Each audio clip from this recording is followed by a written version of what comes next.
Mr. Chairman, Mr. Speaker, I yield myself as much time as I may consume. Gentleman is recognized. Thank you, Mr. Speaker. I rise in support of H.R. 7530, the D.C. Crimes Act. The Committee on Oversight and Accountability has held 3 hearings with D.C. officials. Many members of the committee have met privately with various D.C. officials to discuss the crime crisis in our nation's capital. Throughout this work, one thing has been made abundantly clear. The progressive policies of the District of Columbia City Council are simply not working.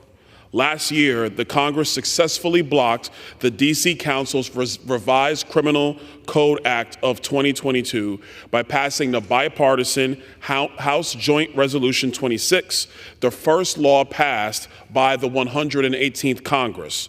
That was a great first step towards addressing the rising crime in D.C., but that only kept the problem from getting much worse.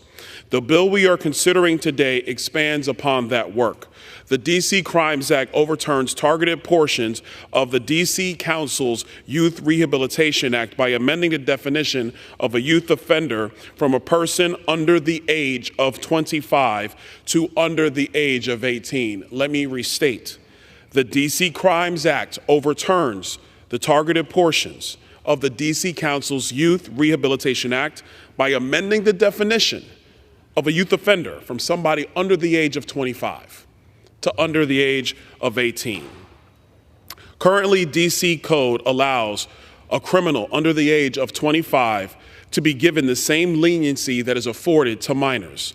This bill requires that we treat adult criminals as adults like the rest of the country does.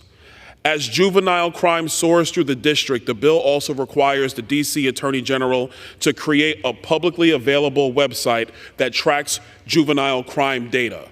This data will inform Congress, the district's elected officials, the Metropolitan Police Department, the public, and others on the severity of juvenile crime in the District of Columbia.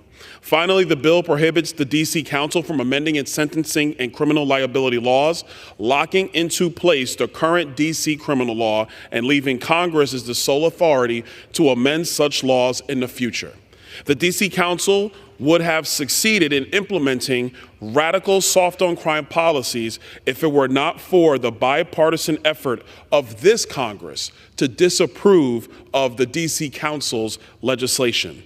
Even Democratic Mayor Muriel Bowser vetoed the progressive criminal reform package, only for her veto to be overturned by the D.C. City Council.